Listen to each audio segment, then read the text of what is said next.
Welcome to Prevention Starts With You, the week-long virtual fundraiser and awareness campaign supporting Washington trafficking prevention. For the last 2 years, I've led the agency as the executive director. People ask me all the time, how can I prevent human trafficking from happening in my community? Well, prevention starts with you. Throughout the week, you will have the opportunity to learn about our organization, hear from our youth board, learn the common myths about human trafficking, get access to local human trafficking information, attend a screening and panel, and visit our online auction to financially support our agency. As a survivor-led agency dedicated to preventing human trafficking in Washington state, we know that this problem is rampant, touches all communities, and is only getting worse. I know this because I'm a survivor of human trafficking. And once I got out of the life, I became an advocate and I supported survivors and their families. During my time as an advocate, I met a young woman named Jaleesa.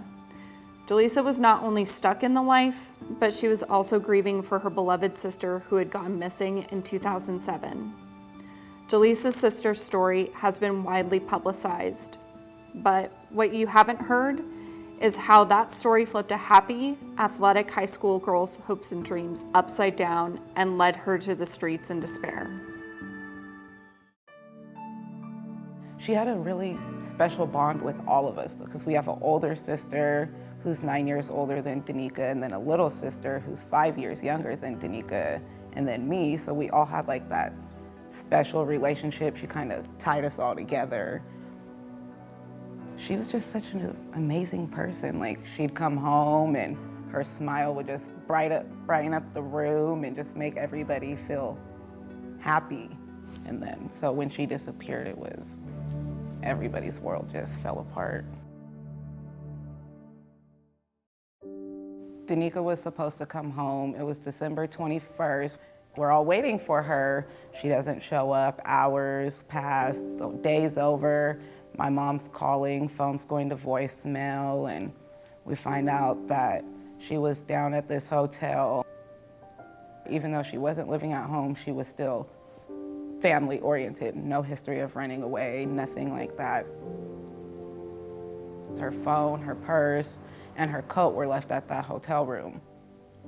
And my mom was finally able to get into her voicemail, and a couple voicemails of guys trying to set up appointments, dates with her and stuff like that. So that's when my mom knew that's what had happened. Somebody took her, somebody sold her. I'm only 16, so I really don't know what's going on. I was mostly a daddy's girl growing up, so I was always into sports, and having him really helped because he was a big sports guy himself. He was into basketball and track and football and everything, so he taught me how to play every sport. That was my life growing up as a teenager. It was just great. I don't know, I felt safe and protected. Life was very tragic. My dad got diagnosed with stomach cancer. My sister's missing. I had ended up dropping out of school. My dad ends up passing from stomach cancer. But before he passed away is when I'm still hurt and I don't know what's going on. Me and my mom still don't have that relationship. It's hard to have that relationship with my dad because he's dying of cancer. And so when I feel like I'm most vulnerable, I get brought in by growing up on Pacific Highway and Federal Way. These guys I'm thinking that they're trying to comfort me and care that what I'm going through. Oftentimes traffickers experience the same forms of oppression and marginalization that people who are targeted for exploitation experience, and so they know all of the ins. They know all of the ways to talk to you.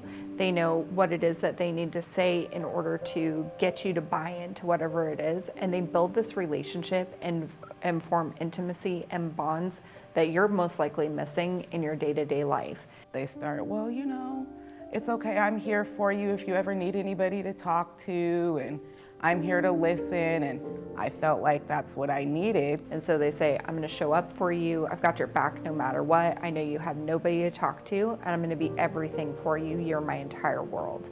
And then at some point, that flip switches. I felt lost in the world. Like, I almost took my own life because I didn't like what I was doing.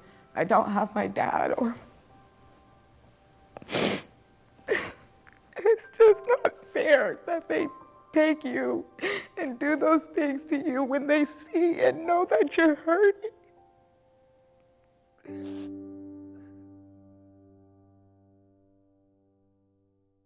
When I met Jaleesa, she was in a very different spot in her life. The first step was actually getting caught in my first sting, because I was going to a hotel and it ended up being the cops and everything.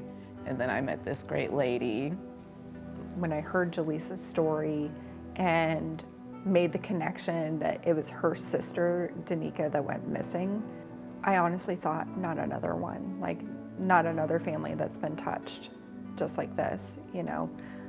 Exploitation oftentimes becomes like a whole family system. And it was really hard. It was really hard to see all of the fallout that happens because some people feel entitled to purchase sex. And it does happen because we didn't know until it happened to my sister and then to me and my little sister. So it's a domino effect, and it can happen in families, not just with one family member, but with multiple, and it's not okay, and it just breaks you down. And I don't want to see any other families hurt the way my family is.